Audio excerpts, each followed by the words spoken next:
nessa configuração ele vai ficar gravado ou é só ao vivo? Ele pergunta no final, ele pergunta se ele quer deixar salvo no seu, no seu celular, certo? Mas aí como ele está transmitindo, ele fica no YouTube. Né? Vai ficar lá. Já fica lá. Na hora que você transmite ao vivo, que é a transmissão por stream, ele já vai ficar lá no YouTube tranquilo. Eu sempre deixo salvo ali para depois, quando eu der uma conferida, se der algum problema na transmissão, aí eu tiro aquele e faço um novo up.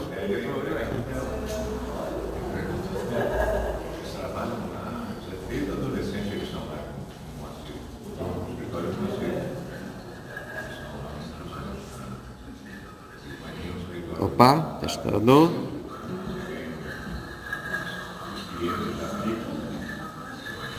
Opa, testando. Perfeito.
Sim, ela já comprou uma, tô esperando chegar, porque tá em falta. Então você faz o seguinte. Receba, agradeça, abraça, dê um cheiro. Quando o seu chegar, aí você passa para Conceição. Pronto. E aí, doutor, tá tranquilo? Melhorou? Já tá pronto para a próxima? Não. Não precisa de próxima. Vamos se assentando, pessoal.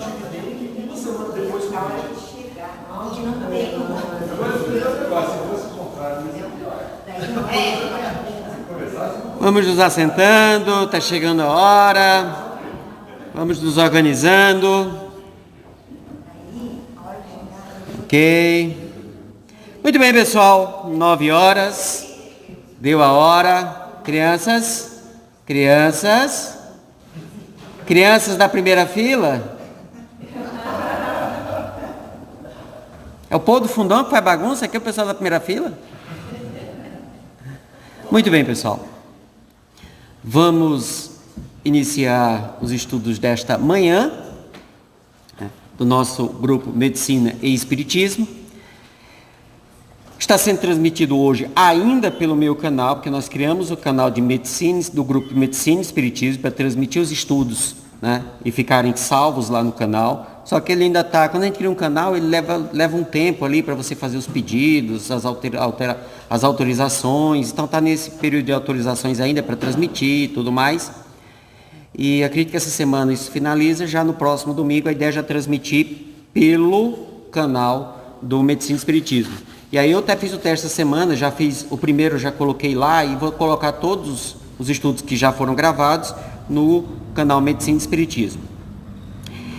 Daqui a pouco eu vou fazer uma leitura introdutória aqui para a gente começar. E daqui a pouco a Rose, né, vai dar continuidade do estudo capítulo 4 e 5, né, sistema nervoso e funcionamento do sistema nervoso. Na sequência, né, no próximo domingo, coordenados pelo Mauro, né, pelo Dr. Mauro, aí ele está vendo, ele mais alguns especialistas no assunto, né, que é essa ideia, dando continuidade nesse módulo 2, que é o módulo das definições básicas, dos conceitos básicos, né, dos temas centrais. O capítulo, aí, a Rosa está trabalhando 4 e 5, aí a gente vai pular o 6 e o 7. O 6 e o 7 é o tempo e a evolução individual como princípio inteligente. Aí esse a gente vai tratar depois, no terceiro módulo. Aí sou eu que vou coordenar. E vamos para o capítulo 8, 9 e 13. Porque aí eu peguei justamente esses capítulos que são específicos da biologia, né? Vou tratar especificamente do corpo humano, das suas relações mais materiais. E aí o Mauro vai coordenar esses 3 capítulos, né? Que são bases do sistema endócrino, genética e embriologia. A nossa ideia é ficar alguns domingos nesses 3 capítulos. Tanto que a minha ideia é só começar o terceiro módulo lá para julho. Então, no mínimo, nós já estamos em maio, no mínimo, depois do recesso. A gente sempre faz um recessozinho ali no meio do ano ali e tal. Tá bom? Então, como leitura introdutória, não podia ser diferente. Inclusive, tem ali na mesinha ali, tem algumas cópias desse aqui eu peguei exatamente ali. É um texto do livro Justiça Divina. O livro Justiça Divina faz parte de uma coleção de 4 livros, publicados pela Federação Espírita Brasileira, né? São textos de Emmanuel, pela psicografia do nosso querido Chico Xavier, onde ele analisa passagens da codificação. Então, o livro Religião dos Espíritos, fantástico, comenta questões do Livro dos Espíritos. O livro Espírito da Verdade, comenta textos do Evangelho segundo o Espiritismo. O livro Seara dos Médios, né? Seara dos Médios, trechos do Livro dos Médios. E o livro Justiça Divina, trechos do livro O Céu e o Inferno. Não tem um da Gênese, né? Curiosamente, né? Curioso. E aí, esse aqui é o capítulo 29, intitulado, claro, Oração na Festa das Mães. E como ele comenta trechos do livro O Céu e o Inferno, ele vai comentar um trecho do capítulo que fala sobre o purgatório, é o capítulo 5 da primeira parte, exatamente quando ele fala do final do sofrimento das pessoas que estariam naquilo que na doutrina católica se convencionou chamar de purgatório. E é nessa ideia, chegou até um futuro ser humano para assistir o estudo, e é nessa ideia que Emmanuel faz esse comentário. É uma mensagem que foi psicografada no dia 12 de maio de 1961. Eu ainda estava nos umbrais nessa época, né? Ainda não tinha sido resgatado. E aí, Emmanuel diz assim: Senhor Jesus, junto dos irmãos que reverenciam as mães que os amam, para as quais te rogamos os louros que mereceram, embora atentos à lei de causa e efeito que a doutrina espírita nos recomenda considerar, vimos pedir bênçãos também às mães esquecidas, para quem a maternidade se erigiu em purgatório de aflição. pelas que jazem na largueza da noite, aconchegando ao peito os rebentos do próprio sangue, para que não morram de frio. Pelas que estendem as mãos cansadas na praça pública, suplicando em nome da compaixão o sustento que o mundo lhes deve à necessidade. Pelas que se refugiaram nas furnas da natureza, acomodando crianças enfermas entre as fezes dos animais. Pelas que revolvem latas de lixo, procurando alimento apodrecido de que os próprios cães se afastam com nojo. Pelas que pintam o rosto, escondendo lágrimas no impulso infeliz de venderem o próprio corpo a corações desalmados, acreditando erroneamente que só assim poderão medicar os filhos que a enfermidade ameaça com morte. Pelas que descobriram calúnias e fel nas bocas que amamentaram, pelas que foram desprezadas nos momentos difíceis, pelas que se converteram em sentinelas da agonia moral junto aos catres da provação, pelas que a viuvez entregou à cobiça de credores inconscientes, pelas que enlouqueceram de dor e foram trancadas nos manicômios, e por aquelas outras que a velhice da carne cobriu de cabelos brancos e sem ninguém que as quisesse, foram acolhidas como sombras do mundo nos braços da caridade. São elas, Senhor, as heroínas da retaguarda que pagam à terra os mais altos tributos de sofrimento. Tu que reconfortaste a samaritana e secaste o pranto da viúva de Naim, que restauraste o equilíbrio de Madalena e levantaste a menina de Jairo, recorda as filhas de Jerusalém, que te partilharam as agonias da cruz, quando todos te abandonaram, e compadece-te da mulher, da mãe. E sendo assim, eu rogo a Maria de Nazaré, a nossa mãe espiritual. Falo isso não por privilégio, falo isso por promessa, posto que o próprio Cristo assim o prometeu, rogando a ela que cuidasse de nós até que ele retornasse. E é essa mãe maior, que representada por todas as mães da terra, é a ela que rogo nesse momento que cuide de nós, que nos ajude no enfrentamento das necessidades, das experiências do dia a dia. Que possa essa mãe amada e querida, amorosa, aconchegar a nós e aos nossos obsessores, para que possamos, no calor e no aconchego do seu colo, do seu amor, do seu coração, possamos refazer os nossos trajetos, as nossas histórias. Agora, não mais embebidos e envolvidos no ódio, mas envolvidos no amor que ainda não temos, mas que ela, como mãe amada, como mãe querida, como mãe amorosa, nos oferece, e assim, bebendo do seu amor, possamos nos amar como irmãos que somos. Por isso, dizendo obrigado a Maria, estendo obrigado a todas as mães. Rose, é com você.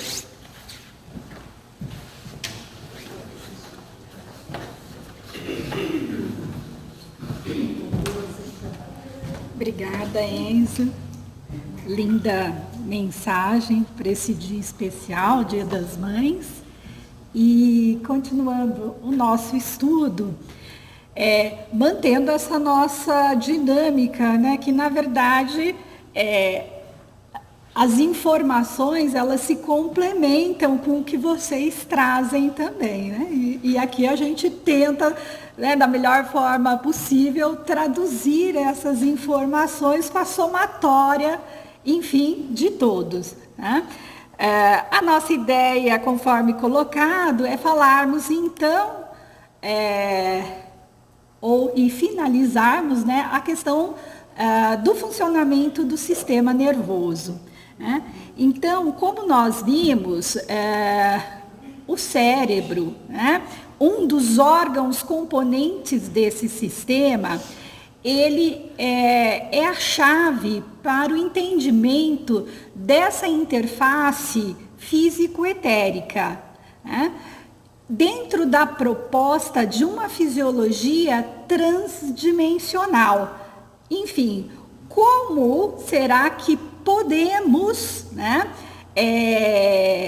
orientar, organizar esse corpo multidimensional para alcançarmos uma evolução divina, né? Quais são as etapas, quais são os passos, né?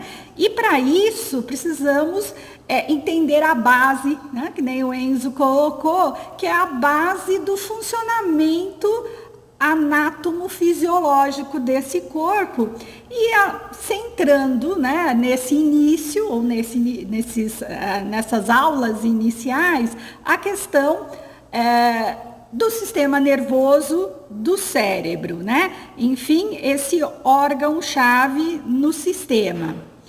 Comentamos que o pensamento, ele é matéria, né? E que ele tem ação em si. Tá? Essa ação, né, essa matéria, ela emite o que a gente chama de ondas, né, formando uma espécie de psicosfera, alguns chamam de aura. Essa psicosfera, ela está... ou ela é formada, né, de acordo com o teor vibratório de quem a originou. Então, nós podemos, enfim, ter uma psicosfera de saúde, felicidade, paz, bem-estar, harmonia e equilíbrio, de acordo com o nosso também grau de evolução. Os pensamentos tomam forma e plasmam os aspectos correspondentes aos teores vibratórios de que se constituem. Pensamentos de mesma natureza entram em sintonia. É aquela questão de que essa energia, ela se difunde e interfere no próprio organismo e em outrem, a quem o pensamento emite essas energias. É a questão do poder da oração que nós comentamos. Desculpa. Então, ao entrarem em sintonia, eles se somam. Por isso, a gente comentou também a questão do orai e vigiai. Porque esses pensamentos, eles são fontes formadoras. A mente humana, através do que ele chama, né, de espírito, alguns alma, princípio inteligente e consciência, efetivamente origina esse pensamento, esse fluido mental, que se difunde no corpo, utilizando aqui uma estrutura anatômica que é o cérebro. Em específico, uma área do cérebro que está marcada em vermelho, onde chamamos de diencéfalo. Eu não estou conseguindo aparecer o cursor, eu não sei se vocês estão acompanhando. É que o computador muda, né? E tem a peça que está atrás do computador, que também não entende muito, então às vezes atrapalha. Mas, então, essa estrutura em vermelho, uma estrutura do cérebro, que nós chamamos de diencéfalo. Conforme nós comentamos, esse diencéfalo, ele tem várias regiões, como o tálamo, o hipotálamo, a pineal. E essa região do cérebro promove essa interface físico-etérica, dentro dessa fisiologia transdimensional. Então, o fluido mental, através do centro coronário, ele penetra no cérebro através de um dos órgãos do diencéfalo, que é a glândula pineal, que comentamos que é uma glândula responsável pela percepção de vários tipos de estímulos, vários tipos de sinais, como ondas eletromagnéticas. E isso é muito comum. Por exemplo, animais migratórios, eles se utilizam da glândula pineal para fazer o posicionamento no globo terrestre. E nós também temos. Essa glândula, ela tem outras funções que vamos ver no capítulo de endócrino. Mas aqui no caso, a glândula pineal, ela está relacionada justamente com o centro coronário, que é o local de entrada desse fluido mental, desse pensamento, que, conforme o autor, ele é resultado de uma secreção da mente. Então, essa energia, esse fluido mental, ao penetrar nessa área do cérebro, em vermelho, a área do diencéfalo, ela consegue, através então o pensamento, consegue exercer o seu controle sobre todo o metabolismo celular e, como consequência, o controle do corpo humano. De maneira resumida, nós temos como que o pensamento aqui acima, o fluido mental, ele interfere nas funções orgânicas, no metabolismo. Por isso, a questão do pensamento ter essa força de matéria, e vigiai os pensamentos. Nessa imagem em secção transversal, a gente tem um posicionamento anatômico para um melhor entendimento. Então, toda essa área maior, toda essa área aqui, é o cérebro. Tudo isso aqui. Aqui, então, é o cérebro, cerebelo. Vocês estão vendo aqui? Sim. Achei um jeito, então, aqui. Cerebelo e o tronco encefálico, que continua com a medula espinal. Então, através do centro coronário, aqui então é toda a região do cérebro. E o cérebro, ele é subdividido em duas partes. O telencéfalo, que é a parte maior e que tem aqueles sulcos e giros que comentamos, né? Então, aqui é o telencéfalo, a região mais nobre. E o telencéfalo, ele se sobrepõe nessa área do diencéfalo, que está aqui no interior do cérebro. Observando aqui, fazendo uma relação entre as imagens, em vermelho eu tenho o diencéfalo, e o diencéfalo está justamente nessa área. Então, o telencéfalo, ele recobre o diencéfalo. Ok? E o telencéfalo, que é onde tem todos aqueles sulcos e giros que comentamos, é onde eu vou ter o córtex. Aquela área onde as informações, a nossa memória, o que somos, fica armazenado aqui. E o que somos dentro de uma concepção física corpórea. Então, fica tudo armazenado nessa área cortical. O fluido mental, o pensamento, ele vai adentrar no órgão. De onde é a sua origem? Através do espírito, através do princípio inteligente, consciência ou alma.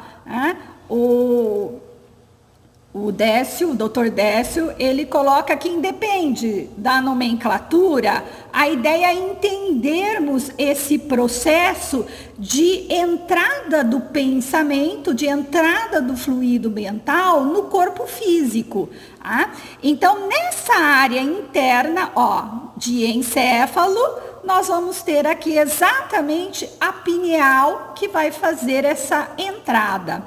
Porém, além da pineal, a área diencefálica, ela é constituída pelo tálamo, que comentamos, que recebe todas as informações sensitivas, tanto as informações sensitivas das condições internas do nosso corpo, como do ambiente. Então, todas essas informações entram aqui no tálamo. E comentamos também que o tálamo, ele tem conexões com essa região mais nobre do cérebro, que é o telencéfalo, onde está o córtex e tudo mais. Tá tranquilo até aqui? Então, nesse momento, eu tenho a entrada do fluido mental. E esse fluido vai interferir em todo o metabolismo cerebral através destas estruturas. Porque, ligado aqui, nós temos também uma outra região, que é a hipófise e o hipotálamo, que são áreas que comandam todo o metabolismo secretor, o metabolismo glandular do corpo. É interessante essa distribuição anatômica, por assim dizer, né? Eu tenho nesse meio aqui a confluência de diferentes tipos de estímulos, diferentes tipos de sinais, vindos do fluido mental e vindos também do quê? Do próprio meio interno do corpo e vindo também do ambiente, esse ambiente que nós estamos. A esse sistema chegam todas essas informações. E essas informações, elas precisam ser traduzidas, porque são sinais, são estímulos de natureza diversa, não é? Eu tenho estímulos visuais, auditivos, olfatórios, táteis, eletromagnéticos, do fluido mental. Imagina, coitada dessa estrutura, ela tem que resolver tudo isso, ela precisa traduzir isso de uma maneira muito correta. Por quê? Porque essas informações, uma vez traduzidas, né? Eu estou usando o termo tradução, mas a gente vai ver um pouquinho melhor sobre isso. Elas precisam ser traduzidas para serem o quê? Levadas para as áreas corticais superiores. Olha aqui, tanto que isso que evoluiu mais, né? Lembram essa área cheia de suco que evoluiu dentro daqueles vídeos que vimos da evolução do Homo sapiens e tudo mais, ou da evolução até chegar ao Homo sapiens, né? Deixa eu voltar. Oi. Nessa parte aí que você colocou do fluido mental agindo sobre o diencéfalo, uma coisa que o Enzo usava bastante antes da pandemia aqui, falava que o nosso estudo estava voltado bastante ao magnetismo, nós tendo aquela figura do espírito, perispírito e corpo físico. Existe uma experiência que foi feita com aves, em que fazia essa questão migratória que ela colocou agora, que era colocado na cabeça delas tipo um chapéuzinho que tinha um magneto, um ímã. Ela fazia uma direção totalmente contrária àquela que ela era programada naturalmente a fazer. Então, essa questão do magnetismo para utilizar do fluido mental e agir sobre o corpo físico, ela é uma chave extremamente importante nesse processo. Porque qual que é a ferramenta? Porque é isso que a gente busca, né? Sim. Estamos falando da alma ao corpo físico. Então, qual que é a ferramenta que esse fluido mental se utiliza da parte material para agir sobre o corpo físico? Então, essa questão do magnetismo, ou seja, dessas estruturas magnéticas que o fluido mental transmite para o corpo físico para ele traduzir essa informação que está recebendo. Então a gente vê muito essa ferramenta. E era uma coisa que o Enzo, se utilizava bastante de fazer esse comentário, que o magnetismo é essa ferramenta, né? essa ligação entre essas duas partes. Eu acho que isso é muito importante para a gente começar a tentar compreender o nosso corpo físico.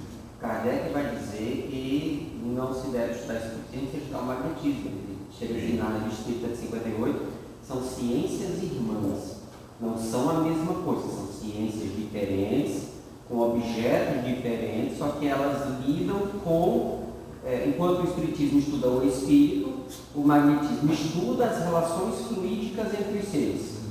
25 anos ele estudou magnetismo. 25 anos. Até aquela, acho que foi você até que citou esse exemplo em outra aula, Enzo, de pegar pessoas que já morreram e colocar objetos magnéticos próximos da cabeça da pessoa e a glândula pineal reagir àquele estímulo. Ou seja, mesmo a pessoa já não tendo mais vida, o corpo ainda continuava a apresentar essa reação. A perceber. Ou seja, a glândula pineal, ela continuava funcionando só de aproximar alguma coisa magnética.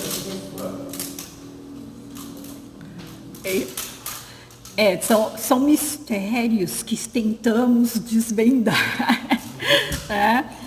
Bem, então, dentro desse princípio de funcionamento, né, na percepção de todos esses estímulos diversos, né, nós apresentamos aqui a organização anatômica, certo? Onde nós temos as regiões que se especializaram e ainda se especializam, porque nós estamos em um processo contínuo de evolução no desempenho de determinadas tarefas, mas estamos vendo aqui que todas essas estruturas, esses órgãos, eles se integram na execução funcional dentro dessa interface físico-etérica, para tentarmos, então, conforme colocado, desvendar esses mecanismos.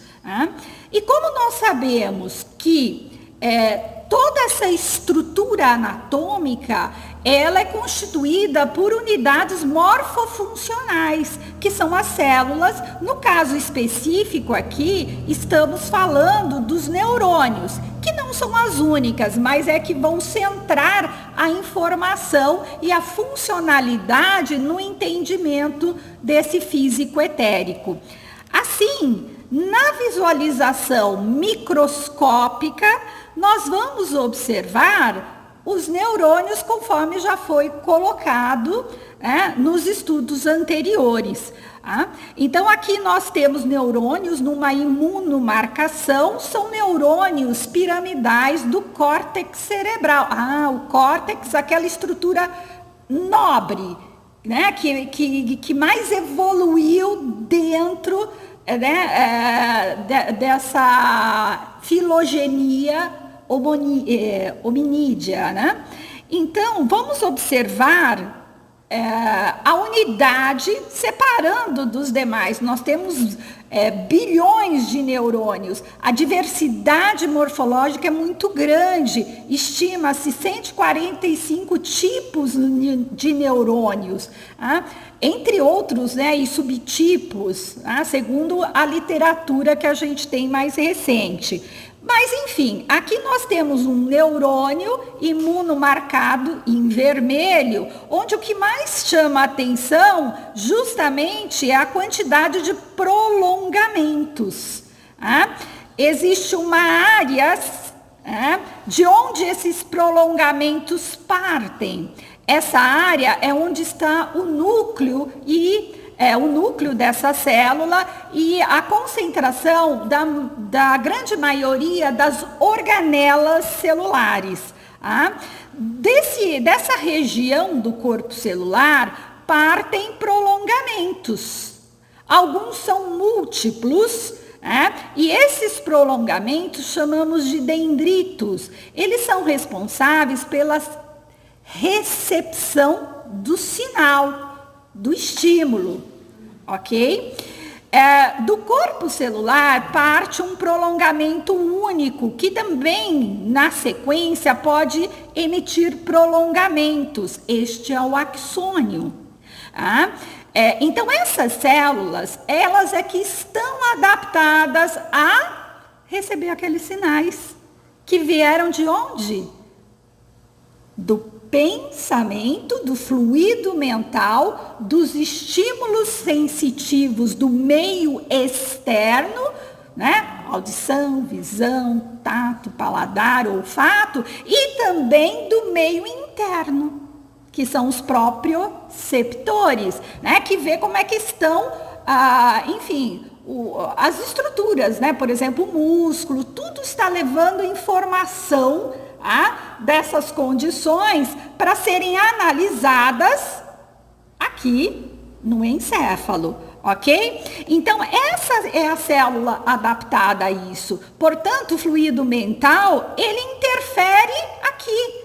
Por quê? Porque o órgão cérebro é formado por um conjunto dessas células. E não podemos nos esquecer que nós, durante o desenvolvimento embrionário, nós somos organismos unicelulares, nós éramos formados por uma única célula. Então, a célula, aqui no caso, é a chave do entendimento, porque nós somos células e produtos celulares, certo? Então, o neurônio são células excitáveis. Elas são capazes de responder a estímulos. E como é que elas respondem a esses estímulos? Esses que acabamos de falar, através da geração de um potencial eletroquímico, que é o potencial de ação que foi explicado em estudos anteriores. Então, essas células, elas são eletricamente carregadas. Todas as células do nosso corpo, na verdade, são eletricamente carregadas. Mas existem células, em especial aqui os neurônios, onde esse potencial elétrico, ele responde por sua funcionalidade. Tanto que eu posso medir esse potencial e verificar se a pessoa está com algum problema. Por exemplo, eu posso fazer um eletroencefalograma. Isso é medido por um eletrodo e tem voltagem, ok? Então é algo, assim, normal, né? Dentro da nossa organização. E todo esse potencial, lembrando anteriormente, ele é gerado por um conjunto de proteínas que estão na membrana plasmática dessas células, que é a estrutura que faz o revestimento, que dá a identidade e a individualidade dessa célula. Então, nessa membrana, eu tenho um monte de proteínas, elas têm nomes específicos, foi falado ali, proteína bomba de sódio e potássio, canal de sódio e assim sucessivamente, mas assim, mais importante do que saber o nome, é saber que essas proteínas, elas respondem a esses estímulos, elas alteram o potencial dessa célula. Então, enquanto células excitáveis, elas respondem a esse estímulo. Olha que interessante, lembram-se que os estímulos são de natureza diversa. Elétrico, luminoso, sonoro. Se vocês estão me ouvindo nesse exato momento, existem ondas sonoras que estão chegando na orelha, em uma célula específica que vai perceber esse sinal. São células pilosas da orelha interna. Essas células são receptores, que são neurônios diferenciados, que captam a onda, um sinal emitido em ondas. E ela transforma esse sinal em impulso elétrico, em potencial de ação. As células fotorreceptoras da retina fazem isso, enfim, todas elas fazem isso. Então, são células, que maravilha, adaptadas a traduzir sinais diversos em potencial eletroquímico, potencial de ação. É isso que os neurônios estão adaptados a fazerem. Chega um estímulo, olhem aqui, e o estímulo altera a voltagem. Então ela estava numa voltagem que a gente chama de repouso, de boa. Não sei se tão boa, mas devia estar de boa. Chega o estímulo, né? E pronto, já altera as proteínas de membrana e altera, inverte esse potencial, forma o potencial de ação. O potencial de ação, ele se dissipa ao longo desse neurônio. Então, no neurônio tem uma área que recebe o sinal. Essa área aqui que chamamos de dendritos, que são essas ramificações. Esse sinal, ele vai ser interpretado inicialmente aqui no corpo celular. E se ele tiver um limiar adequado, uma intensidade adequada, essa alteração, ela vai ser transmitida via potencial de ação ao longo dessa outra extremidade da célula, chegando no final, nessa área que nós chamamos de telodendro, que é o terminal do axônio do neurônio. Alguns neurônios, muito malandrinhos, eles têm um invólucro. Estão vendo aqui que ele está encapadinho? Bonitinho? Tá vendo? Esse invólucro, ele é constituído por uma outra célula, que são as neuróglias, que o livro também comenta. Essas células, elas fazem um isolamento elétrico de regiões desse axônio. Então, essa área encapada por essa célula fica isolada eletricamente, de tal forma que o estímulo que gerou o potencial elétrico, ele pula essas áreas isoladas e ele vai mais rápido. Olha aqui que adaptação interessante, né? Aqui o estímulo vai de maneira um pouco mais, uma velocidade menor e aqui uma velocidade maior. Não se preocupe, a gente não precisa pensar nisso, né? E raciocinar, porque o nosso corpo faz tudo automático, já sabe quais são as vias que precisa ser mais veloz, então o neurônio tem esse invólucro. As que não, ele não tem. No livro eles chamam neurônios amielínicos e neurônios mielínicos, e esse invólucro é chamado de bainha de mielina. É só uma questão de velocidade do impulso. Vai mais rápido. Estão vendo? Ele tem até som, faz... Isso é importante, o som. Bom, mas uma coisa é o sinal, o estímulo veio, alterou a célula. Agora, no cérebro tem uma célula, são bilhões, né? Então ele precisa passar informação, porque o neurônio, assim, né? Ele é meio fofoqueiro. Ele recebe o estímulo, ele já quer falar, olha gente, está acontecendo isso. Ele quer passar para todo mundo. Imagine todo mundo aqui de novo, somos neurônio. Eu recebi, eu estou querendo correndo contar para vocês. Mas ele não pode falar, o neurônio vai falar, né? Recebi um fluido mental, né? Recebi um fóton de luz, ele não vai falar. Como é que ele fala, né? Então ele precisa passar a informação.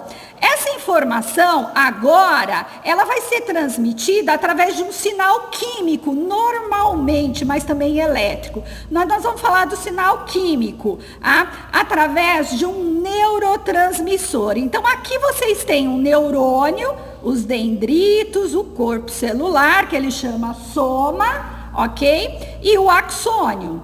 Um outro neurônio com as mesmas estruturas. E aí, o que eu tenho? Aqui o axônio, que é onde está vindo o impulso elétrico, potencial de ação. Ele vai chegando, vai chegando, vai chegando. E ele vai contar para outra célula. Vai contar lá para o neurônio, acontecendo isso, aquilo, tudo mais. E ele vai passar essa informação através de uma substância química que nós chamamos de neurotransmissor. E essa região onde o neurotransmissor é passado, nós chamamos de sinapse. Olha que bonitinho nesse GIF, né? No interior da célula, no axônio, eu tenho uma série de estruturas vesiculosas, como vocês observam, e no interior dessa vesícula eu tenho uma substância química, um neurotransmissor. Quando chega um impulso elétrico através do potencial de ação, quando ele chega nessa região, no finalzinho do axônio, ele induz a fusão dessas vesículas e liberação do neurotransmissor. Olha lá, liberou. Nós vamos ter um outro neurônio, se eu estou falando aqui do cérebro, né, da comunicação entre neurônios, que vai receber esse sinal. E vai transmitir isso até chegar no local correto. Se é um sinal luminoso, ele vai chegar aonde? Então vamos lá. Células fotorreceptoras perceberam o estímulo. Esse estímulo, ele vai ser transformado em potencial de ação aqui nos olhos, né, na retina, eu tenho células fotorreceptoras. Ele transforma um sinal luminoso em um sinal elétrico, potencial de ação, e químico, neurotransmissor. E essa informação, ela vai seguir uma via nervosa até chegar na área nobre, no córtex. Lembram que eu falei que eu tenho várias áreas, e eu tenho a área visual, que fica na região posterior, no occipital. E esse impulso nervoso, ele chega aqui, e isso vai ser novamente interpretado numa imagem. Ok? Então, é isso que essas células fazem. E elas são, em efetivo, as responsáveis por todo esse processo de transdução de sinais, de transdução de estímulos, ok? Aí a gente fica se perguntando, né? Mas, gente, como é que ela consegue discriminar tudo, né? Aqui só um comparativo disso que eu coloquei, né? Os neurônios, eles se comunicam. Esse impulso nervoso que nós colocamos, que se faz através de diferenças de potenciais elétricos na célula e liberação de neurotransmissor, é um tipo de comunicação diferente do que essa que estamos fazendo, mas estabelecendo uma analogia, né? Nós temos o neurônio que recebe um estímulo, gera um potencial de ação. Na sequência, ele gera a liberação de um neurotransmissor que é percebido por outro neurônio, aqui no caso, né? A esse conjunto nós chamamos de impulso nervoso. É um tipo de comunicação celular. Existem inúmeras outras formas de comunicação em outros tipos celulares. Então, aqui nessa animação, né? O estímulo, ou melhor, o impulso nervoso, ele vai sendo transmitido até chegar à área definitiva, onde ele vai ser interpretado, onde ele vai ser analisado, ok? Se a gente pensa assim, né, em um neurônio, 2 neurônios, até a gente fala, tranquilo. Agora imaginem aqui, né, nessa reconstrução tridimensional obtida através de análises microscópicas, tá? Deixa eu ver que cor é essa. Nesse azul mais claro de fundo, ok? Vocês têm o neurônio e suas ramificações. E vocês têm em cores diversas aqui, outros neurônios fazendo conexões, ok? Isso aqui observando só uma célula. Olha o input de informações e de sinais que ela recebe. E ela vai ter que interpretar, analisar, dar uma resposta. Isso aqui observando um trecho.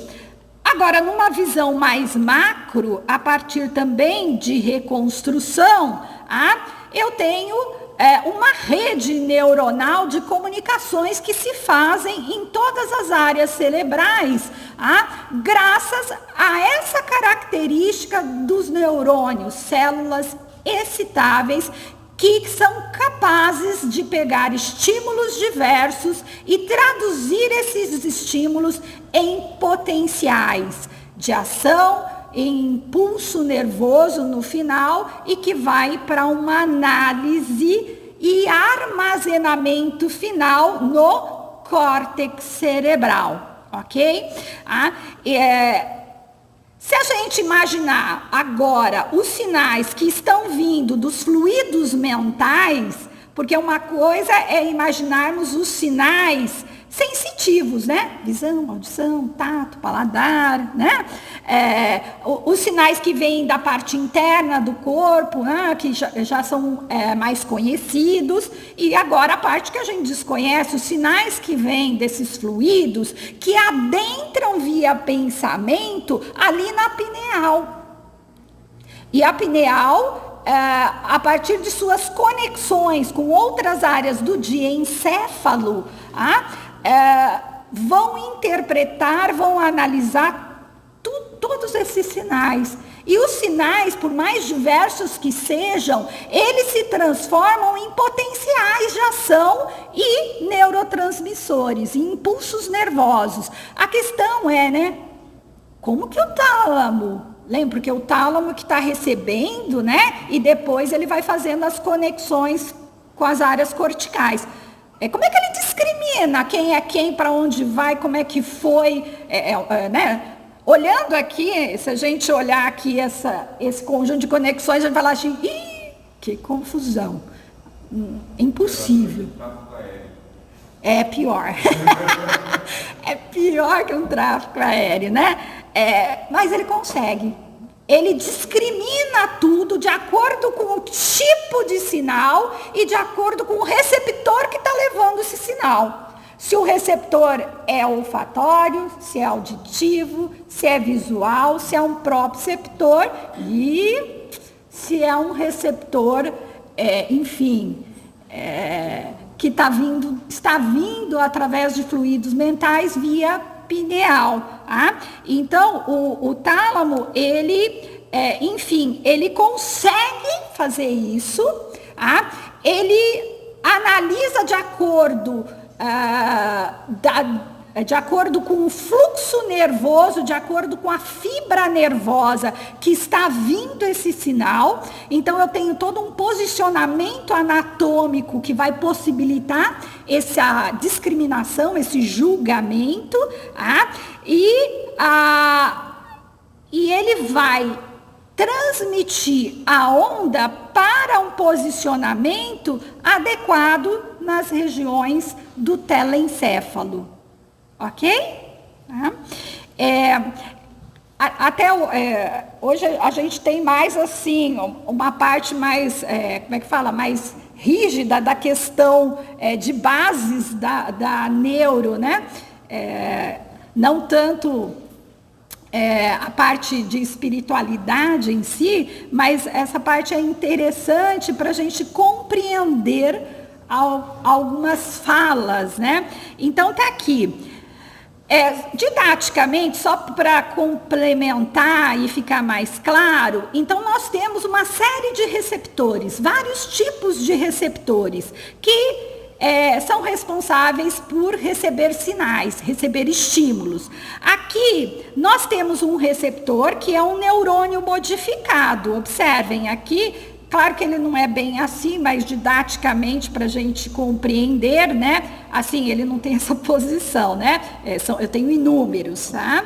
Então, aqui eu tenho uma pena, e a pena delicadamente é colocada na superfície da pele e eu, estou sentindo algo. Se eu estou sentindo, é porque eu tenho um receptor nervoso aqui. Ele vai transformar esse sinal tátil em o que é mesmo? Impulso nervoso, potencial de ação e neuroquímica. Isso vai ser levado por vias nervosas, redes neuronais, até a região de interpretação superior. aqui no cérebro, enfim, depende do sinal, nem sempre vai ao cérebro, né? Mas só para o que a gente está colocando, né? Então, aqui eu tenho uma via, que é a via sensorial, e aí vai analisar, que é no cérebro ou regiões do sistema nervoso central, que é uma via integrativa, ok? Vai analisar, interpretar e vai ver, né? De repente, imagina que em vez de uma pena, eu jogo uma pedra aqui, então eu tenho que tirar, eu vou ter que tirar, eu dou uma resposta. Quem vai dar essa resposta é uma área interpretativa aqui no cérebro. Então vem uma resposta também via impulsos nervosos, de uma via que a gente chama de via motora. Essa via motora, ela inerva músculos, é uma via eferente. E a via que leva o estímulo é a via aferente. Vem aqui uma resposta, essa resposta vai contrair músculo, tirar pena ou tirar pedra. Ainda bem que a gente não pensa nada disso, porque se a gente pensasse, já pronto, terminou. Se fosse alguma coisa que estivesse queimando, já estava queimado, né? Então, isso são milissegundos que estão acontecendo. E toda essa tradução é feita por essas células. Na verdade, como nós somos um corpo multicelular, é multiplicidade dessas células. E que nem nós colocamos, esses receptores têm vários tipos. Os ditos somáticos, que são os proprioceptores e esteroreceptores, e tem os especiais. Os especiais é justamente o que detecta luminosidade através dos olhos, né, as células fotorreceptoras. E na proposta do livro, dentro desses receptores especiais, nós temos os que captam estímulos transdimensionais. Todo esse processo, ele envolve essas traduções, essas transduções, e estão dentro de princípios de conhecimento também da física quântica, que eu vou deixar assim mais para frente para os estudiosos aqui no grupo a gente discutir melhor, mas são percepções onde eu tenho aqui trabalhando a física quântica, ok? E que nem colocamos, né? Todas essas informações vão ser trabalhadas, vão ser percebidas dentro de uma realidade fisiológica, que é a tradução de uma versão desses estímulos, uma tradução nossa, com base em princípios biológicos. Essa realidade fisiológica faz com que vejamos imagens, sons, verificamos gostos, cheiros, dor, prazer, enfim, as sensações corporais. Então, o que vemos, na verdade, ou o que vê, não são nossos olhos. Os nossos olhos, eles percebem sinais, eles percebem estímulos. Esses estímulos, eles são traduzidos no córtex como uma imagem. Por isso, realidade fisiológica. Ok? Então, essa realidade nada mais é do que uma interpretação que a nossa inteligência faz no cérebro, dos estímulos emitidos pelo meio e captados por esses receptores. Tudo bem? Bem, dentro desse processo, aí o capítulo, ele começa, ou ele apresenta uma série de falas onde existem nomenclaturas que ele tenta fazer a sua relação com as estruturas no neurônio. Eu vou colocar algumas aqui para vocês, de André Luiz. Em sua organização e adaptação, através da coordenação de seus próprios impulsos sobre os elementos albuminoides do citoplasma, em que as forças físicas e espirituais se julguem no campo da experiência terrestre.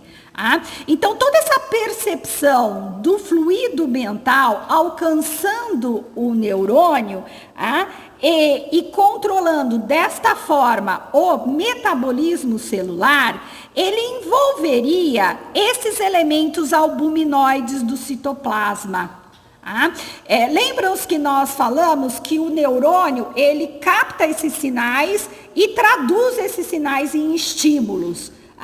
E vai dar uma resposta, só que essa resposta, ela envolve não só os componentes da membrana que nós falamos que geram um potencial de ação e tudo mais, mas ela envolve estruturas que estão dentro da célula. A célula, ela tem um esqueleto interno, que nós chamamos de endoesqueleto. Esse endoesqueleto, ele é constituído de estruturas proteicas. E conforme coloca o livro, dentre as estruturas proteicas, nós temos os microtúbulos. Nessa imagem imunomarcação, nós temos microtúbulos que estão marcados em vermelho, e também um outro tipo de proteína do endoesqueleto, que é a actina, que está marcada em verde. Então, aquela estrutura, aquela forma do neurônio, ela é obtida graças a esse endoesqueleto. Ok? Segundo essa percepção, o fluido mental, o pensamento, ele interfere na organização dessas estruturas proteicas no citoplasma celular. Ok? E tudo isso vai ser julgado e vai ser interpretado. Nessa imagem aqui, nós temos um esquema, da organização desse endoesqueleto, que tem um nome. Como é da célula, nós chamamos de citoesqueleto. Ele tem várias proteínas, mas ele destaca exatamente os microtúbulos. Então, esses seriam os elementos albuminoides. Opa, desculpa se eu vi, acho que eu li. Albuminoides do citoplasma. Então, de que forma o fluido mental ele altera a organização celular, altera a estrutura celular de várias formas. Várias são as formas dos sinais serem traduzidos e alterarem o metabolismo. Então, esses fluidos, eles alteram a organização de estruturas subcelulares. Aqui, no caso, ele está falando das proteínas. Mais para frente, nós vamos ver também a influência,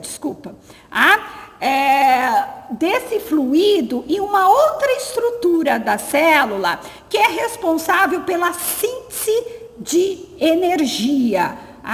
A energia, nós nos alimentamos para a obtenção de energia, né?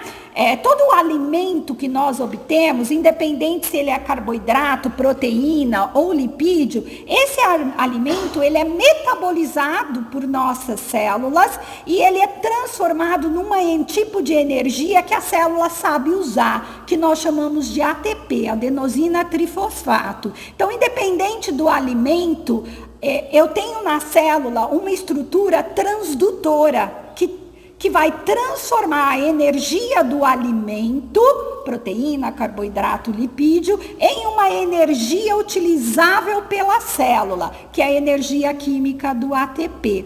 Quem faz isso é uma organela, que aqui está imunomarcado em verde, então eu tenho várias delas. Nessa célula aqui, nós temos o citoesqueleto marcado em vermelho, o núcleo está marcado em azul, e essas estruturas que são transdutoras, né, as mitocôndrias, estão marcadas em verde.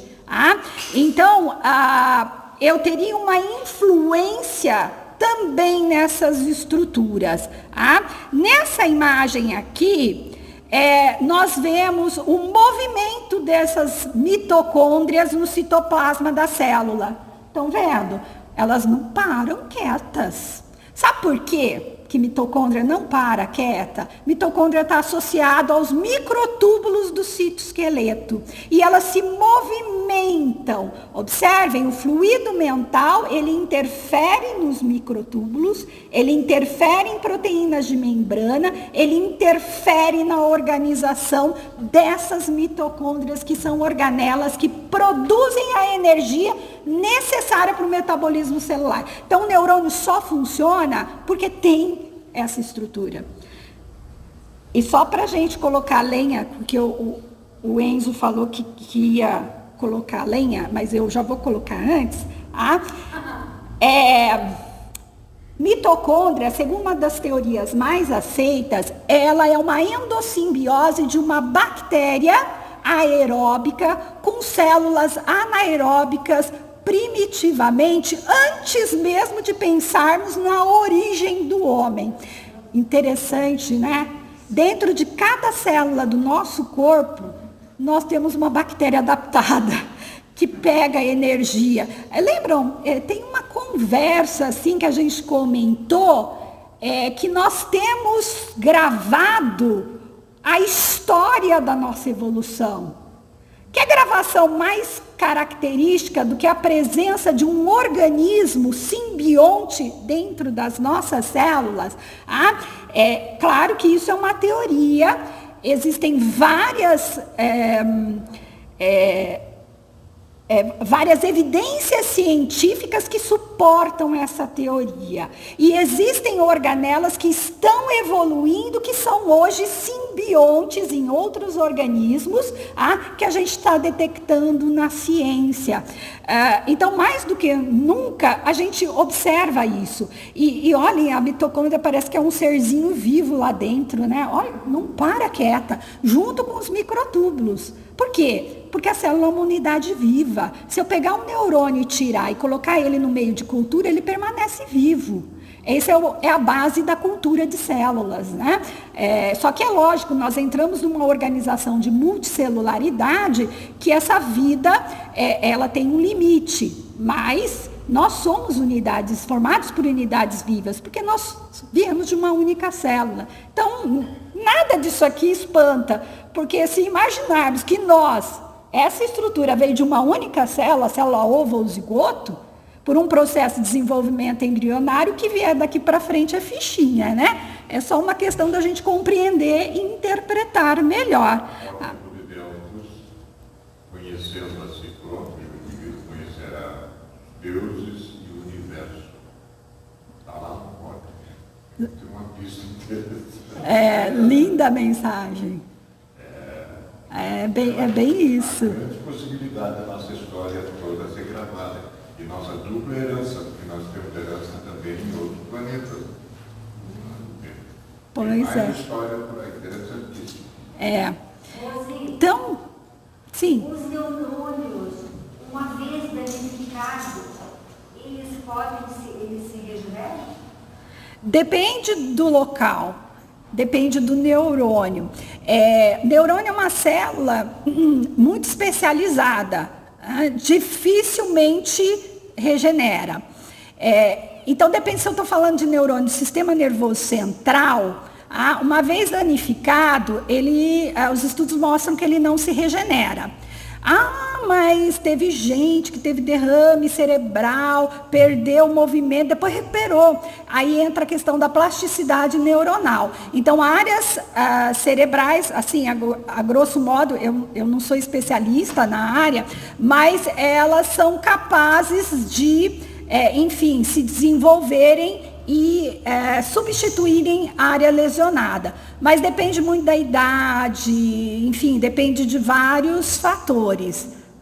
Mas, a princípio, não teria como. Agora, o sistema nervoso periférico já é mais fácil, dependendo da extensão, da lesão, enfim, né? Mas como aqui nós estamos falando do sistema nervoso central, né? Que é o cérebro e tudo, aí, no caso, né, nós não teríamos, uma vez danificada a célula, a funcionalidade ela pode voltar devido à substituição por outro neurônio via plasticidade neuronal, que vimos que é possível, né? Mediante estímulos adequados, aí no caso fisioterapia adequada e tudo mais. A questão é célula e função. A célula não se recupera. A função, sim. Por quê? Justamente isso que a Rose colocou. Existem 10 neurônios em volta daquele que morreu. Aqueles 10, eles desenvolvem aquelas ramificações que a Rose colocou ali, então surgem novas ramificações que eles conseguem fazer a interpretação que aquele que se perdeu não faz mais e devolve a função. Exatamente. Tá? E nós vemos bem isso da neuroplasticidade quando a gente fala em acidente vascular cerebral em criança e em adulto. O adulto já está muito marcado dentro do cérebro dele qual é a parte do cérebro que tem que fazer cada função.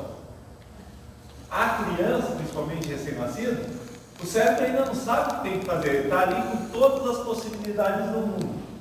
Então, teve o acidente, por estímulo, aquilo que sobrou, ele consegue se adaptar de uma forma tão perfeita que às vezes a criança desenvolve sem sequela nenhuma. Tá? Eu tenho um caso aqui de um neurologista da cidade que foi um paciente nele e por dor de cabeça. Então, se queixando, acho que era motorista de caminhão e se queixando de muita dor de cabeça, foi lá pedir a ressonância magnética. Ele não tinha um lado do cérebro inteiro. Ele nasceu sem, não é que teve um acidente. Ele nasceu só com o meio cérebro. E foi descobrir que só tinha meio cérebro quando era muito. Vamos dar um exemplo aqui, que ela falou em plasticidade, né? O que é isso na prática?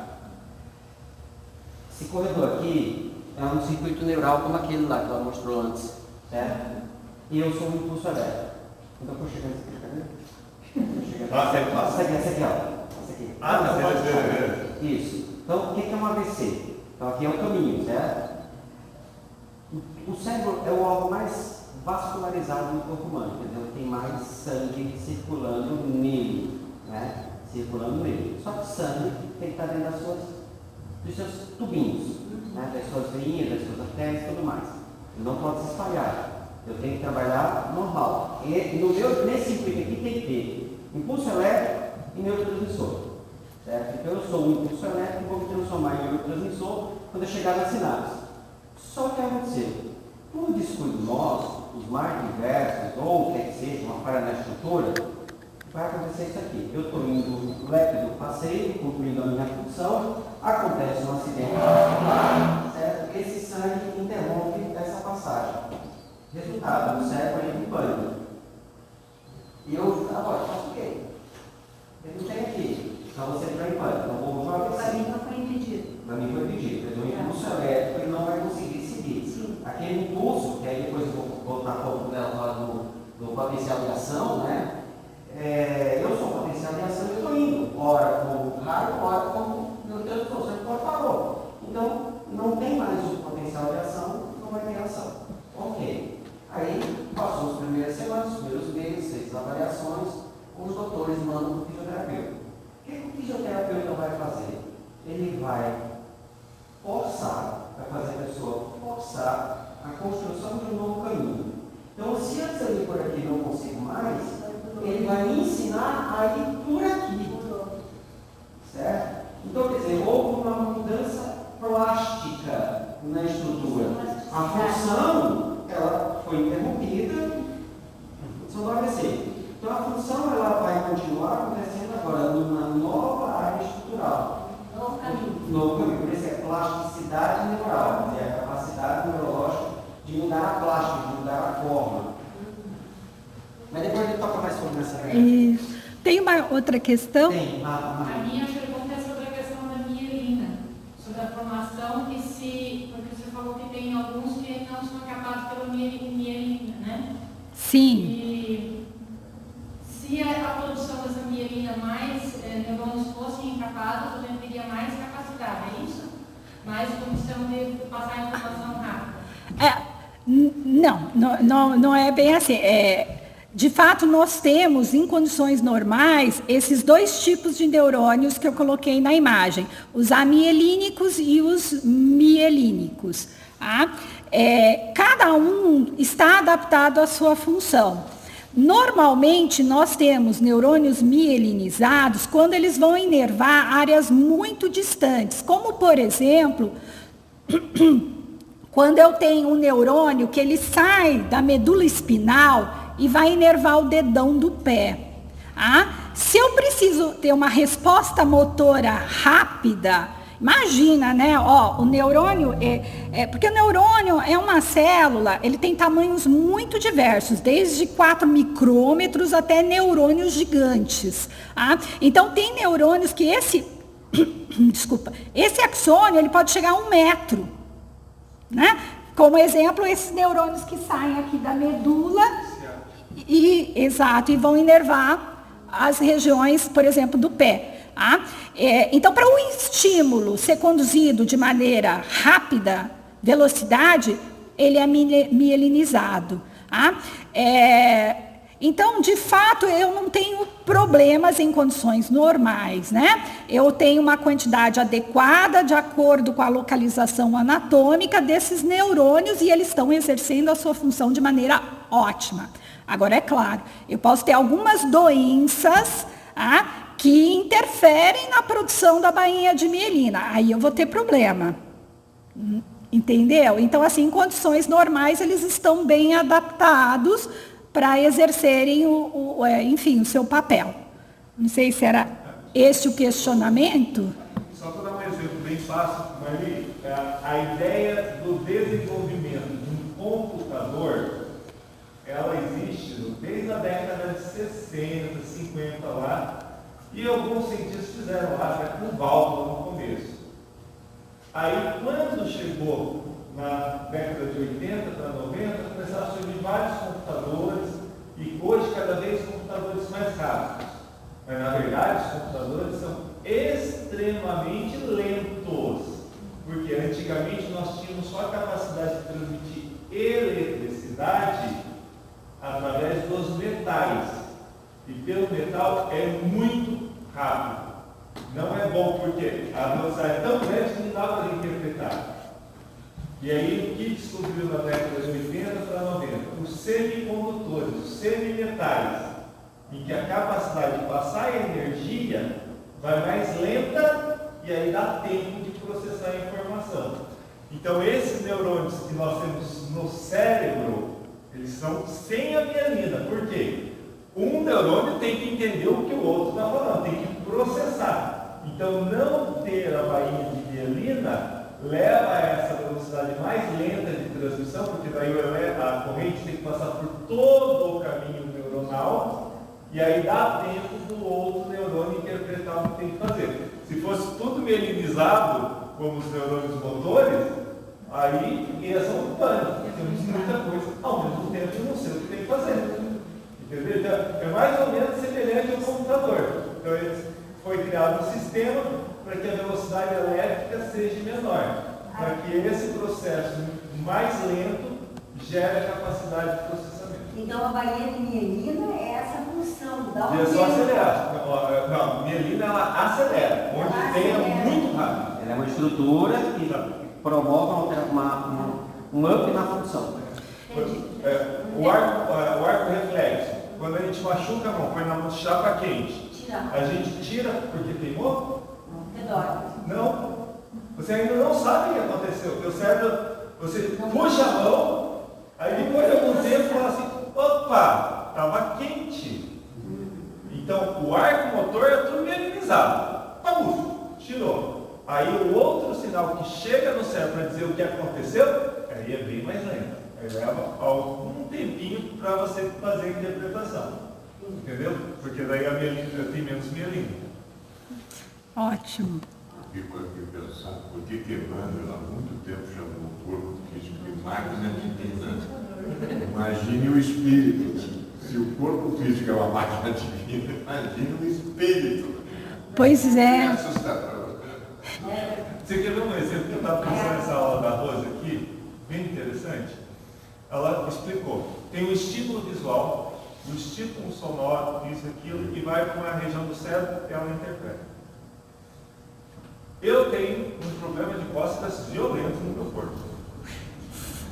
Se a minha esposa, ela faz uma brincadeira comigo que chama dedo full, ela levanta o dedinho assim, sabe assim, ela levanta assim, eu pulo. Ela não encostou em mim, não fez nada. Mas existe uma memória em algum lugar que eu acho que é muito mais espiritual do que material, porque o cérebro só tem uma região ali para codificar essa informação. Ela faz isso, ou seja, a memória faz meu corpo reagir. Vem de outro lugar, não vem do estímulo físico. A melhor comida da vida de vocês. Pensei nela, a boca encheu de água. Eu estou vendo a comida, eu estou cheirando a comida, eu estou colocando a comida na boca, não estou, mas a boca está cheia d'água. São as áreas cerebrais que se conectam. Então, você já tem uma experiência vivenciada. Você não precisa estimular tudo para você analisar, interpretar e já prever o que vai acontecer. Né? Então, é a questão das áreas se conectarem. Né? Eu ouço alguma coisa e relaciono esse som, às vezes, a um instrumento musical, a um evento que eu assisti no ano tal, com tal pessoas estavam como, nossa, foi tão gostoso. Aí no mesmo dia a gente foi num restaurante, aí começa. Toda vez que eu vou fazendo isso, as áreas cerebrais vão... Não para. É potencial, é neuroquímica, né? E tudo isso depende do funcionamento ou do entendimento do funcionamento dessa célula e mais do entendimento das estruturas subcelulares. Porque essas estruturas subcelulares que, em última análise, respondem pela função celular. Imagine que se nós aqui fôssemos uma única célula, que já fomos, né? Mas nesse exato momento, então eu tenho que ter todo um aparato na célula para responder para tudo isso. E aí, no caso, vem essas estruturas subcelulares que são chamadas de organelas. Organelas é diminutivo de órgão. Então, organelas são pequenos órgãos que estão no interior celular. Conforme André Luiz, já que a gente colocou essa questão das mitocôndrias, ele coloca como energias espirituais, geram calor e biofótons, que acredita-se ser a origem do ectoplasma, matéria fundamental na estruturação anatômica da interface físico-etérica. E disfunções disfunções no funcionamento de mitocôndrias levam a condições de comprometimento de desenvolvimento neurológico. Então, existem uma série de condições, como autismo, doenças psiquiátricas, como a depressão, esquizofrenia e doenças neurodegenerativas, como Parkinson, onde eu tenho a influência do funcionamento dessas organelas, dessas estruturas subcelulares, que vão fazer toda essa interpretação do que está acontecendo. Nessa imagem, a gente está, só um videozinho bem curto, mostrando aqui as mitocôndrias em amarelo. Essas mitocôndrias, elas não param, gente. Elas se fundem com outras. Elas se juntam, fusão. E depois, ainda, elas são capazes de se separarem, cisão. E elas fazem isso, e mais, elas se multiplicam também. Independente da multiplicação da célula. Então, são estruturas que estão ali respondendo. E olha aqui, elas interagindo com o citoesqueleto em vermelho. Elas usam o citoesqueleto como semelhante a trilhos de trem, como locais onde elas vão se locomover. Toda locomoção, ela depende do citoesqueleto. Então, quando ele falou em relação ao citoesqueleto, em especial aos microtúbulos, que são aqueles elementos, albuminoides, que e que isso interfere na função neurológica, é que, lembram-se que a gente comentou aqui da vesícula carregando o neurotransmissor? Deixa eu achar a nossa vesícula. Aqui, ó. Essas vesículas, estão vendo que elas se locomovem e se fundem. Para elas se locomoverem, elas precisam estar atreladas ao citoesqueleto, porque o citoesqueleto, além de ser um endoesqueleto responsável pela manutenção da forma da célula, é ele que é o responsável por todos os movimentos celulares. Então, o neurotransmissor, dentro do impulso nervoso, ele não vai ser transmitido na sinapse se não tiver o citoesqueleto, se não tiver o microtúbulo. Então a informação para. Não tem como. E daí a influência, exatamente, voltando aqui nos nossos slides, né? A influência desses elementos albuminoides do citoplasma nessa interface físico-etérica que se traduz no funcionamento celular, ok?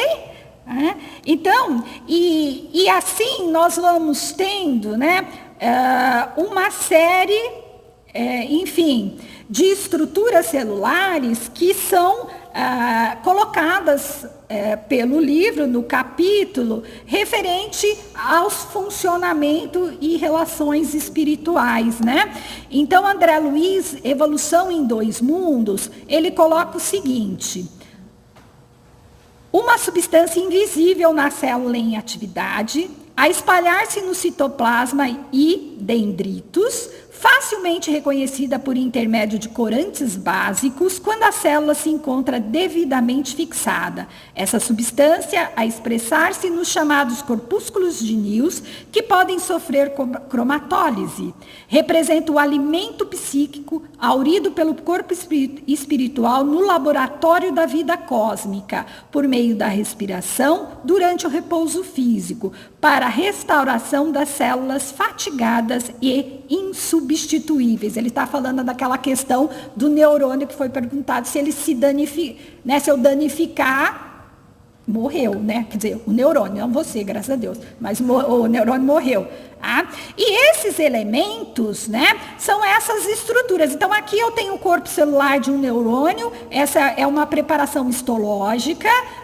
Aqui o núcleo da célula, que é uma estrutura que nós chamamos de nucleolo. E estão vendo essas áreas mais densas aqui no citoplasma do corpo celular do neurônio?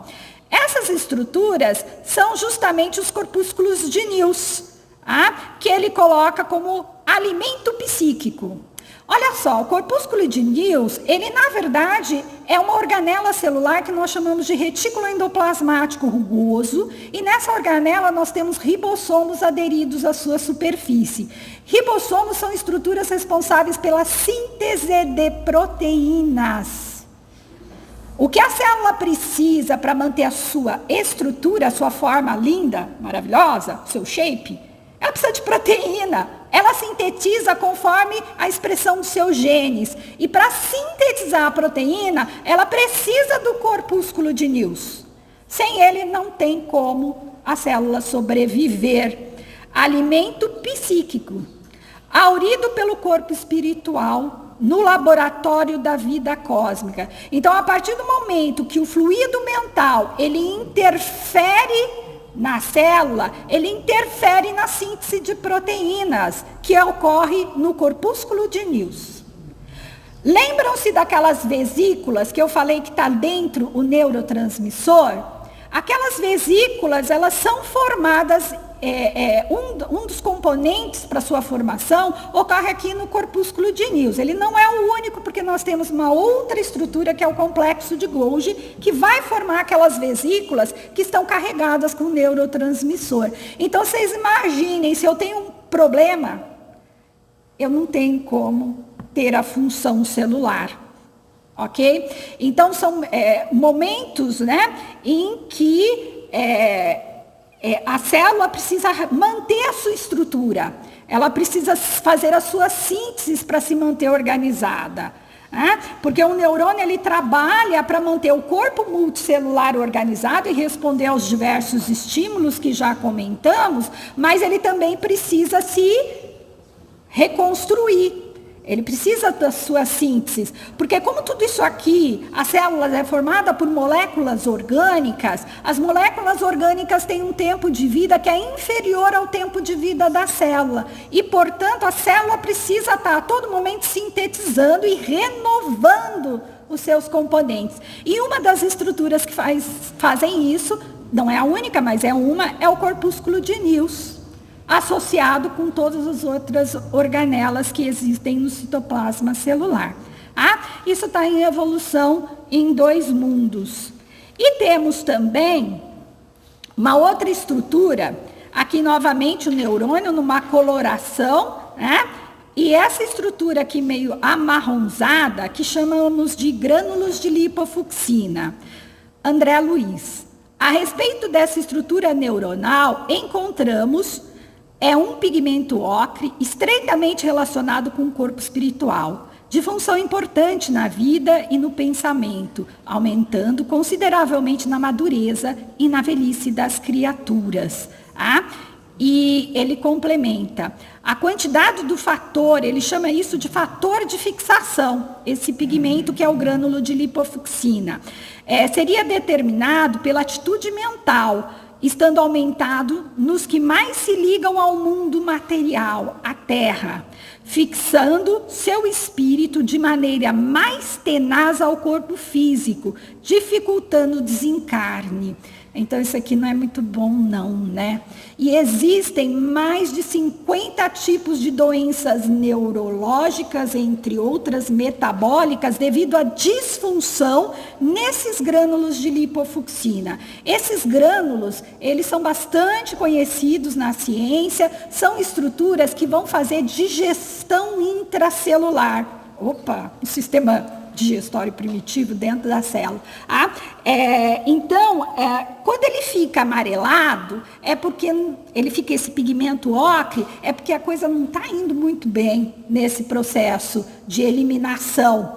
E dependendo das substâncias que ficam aqui armazenadas, isso vai ser uma excreta dentro da célula, pesada, e é o que ele relaciona, no caso, como algo que vai dificultar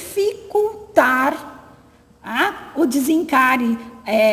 Ele aparece com o envelhecimento, ele é mais frequente no envelhecimento e resulta de inativação das enzimas hidrolíticas, chamadas de hidrolases ácidas, que vão justamente fazer essa limpeza.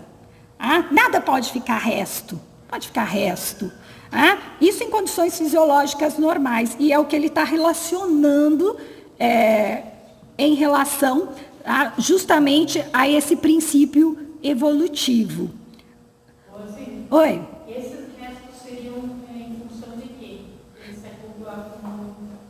Inativação das enzimas. Aqui dentro eu tenho mais de 50 enzimas digestivas. Quando uma desativa ou não opera de maneira adequada, ela fica resto acumulado. E isso responde por uma série de doenças, em termos assim científicos, né?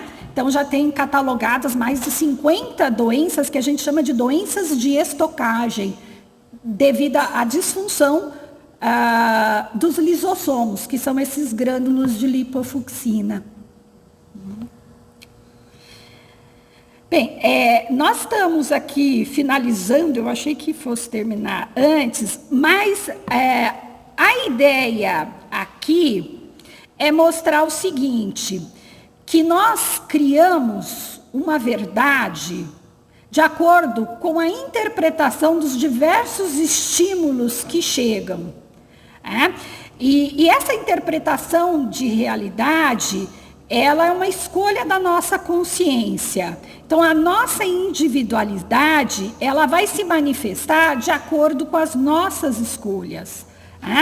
E pensando em toda essa essa questão de estímulos, nós seres humanos somos organismos extremamente individualizados, nós somos únicos, porque nós interpretamos de maneira única sinais diversos, o que às vezes é agradável para mim, não é agradável ao outro. E com isso eu vou construindo essa minha realidade, que ele deixa bem claro que é uma realidade fisiológica. Resultado dessas traduções, né? Desses inúmeros sinais. E, desculpa, fui demais, né?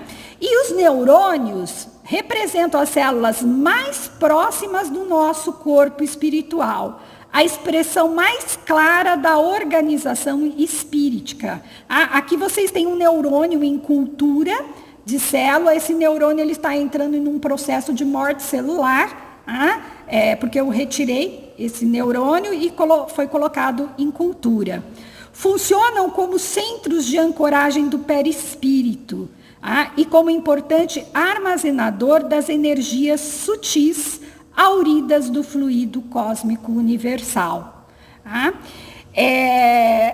E vou deixar aqui posso deixar, Enzo, um para casa? Eu queria fazer o seguinte, eu disse a você que hoje não tem nada. Então tá, mas tem um para casa. Então? Não, a princípio, a princípio seria isso, né? Que eu ia apresentar em termos de fundamentação teórica. É que no final do capítulo, existe uma fala nos 3 últimos parágrafos que eu gostaria que vocês lessem. É quando ele faz uma interpretação disso, levantando uma série de questionamentos. Então, você não quer deixar isso para domingo? Pode ser. Eu ia deixar um para cá. São só 2 slides, mas podemos no início. Eu gostaria que você comentasse bem detalhadamente, porque eu estou planejando aqui para frente. Então tá bom. Então já fica dever de casa. Vamos mastigar os 3 últimos parágrafos, que a Rose vai mastigar com a gente aqui no próximo domingo. Pode ser? Isso, pode ser. Essa parte é uma parte que entra, ele fala um pouquinho de... Na verdade, ao longo do capítulo, ele vai colocar um pouco de física quântica, que, sinceramente, eu não entendo, né? Então, eu procurei traduzir essa física quântica numa linguagem que eu conheço, que é a linguagem do funcionamento da célula. Então, toda essa tradução de impulsos, de estímulos, pega de raios, pega de ondas, tudo isso, ele chama de uma tradução quântica. E no final, ele dá esse feedback. Mas a gente pode reportar isso, né, no próximo. Enzo, então eu passo a palavra para você. E vou deixar esse slide lá do nosso primeiro encontro, que ele resume bem o que nós acabamos de falar. Perfeito, pessoal. Deu o nosso horário, mas eu queria deixar uns combinados aqui.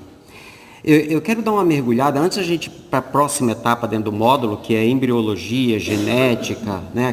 Aqueles capítulos ali que o Mauro vai coordenar, que é 8, 9, 13. Eu queria mergulhar em 2 obras de André Luiz, para a gente dar uma amarrada mais ainda do que a Rose está trazendo. Por isso que eu gostaria muito que ela adentrasse mais nesses 3 tópicos aqui. Quando for no dia, aí na próxima semana, eu não vou estar aqui, mas o Marcos vai estar transmitindo tudo certinho. A Rose finaliza. No dia 22, eu vou fazer uma síntese dos 11 primeiros capítulos do livro Mecanismos da Mediunidade. Tá? Eu consigo fazer rapidinho, porque vocês vão só relembrar do que a Rose está falando aqui. Dos 11 primeiros capítulos. 11 capítulos em 1h30. Então se preparem que vai ser... né? E nos 2 domingos seguintes, 29 de maio e 5 de junho, o Marcos... Aí você vê a diferença do assunto. Ele vai detalhar 3 capítulos do Evolução em 2 Mundos. Capítulo 3, 4 e 5. Porque aí nós vamos amarrar o que a Rosa já trouxe e já jogando algumas poeirinhas porque vem nos capítulos seguintes, que é o capítulo 8, 9 e 13, que vão completar esse módulo de definições. Tudo bem? Eu compartilho isso nos grupos, já para vocês fazerem leitura antecipada, tal, tudo certinho, para todo mundo chegar aqui com o assunto prontinho na cabeça, principalmente no dia 22, que aí eu vou pegar, são 11 capítulos. E é uma viagem muito louca, porque mecanismo da mediunidade, André Luiz trabalha física e química. No Evolução em Dois Mundos ele trabalha química, biologia e química.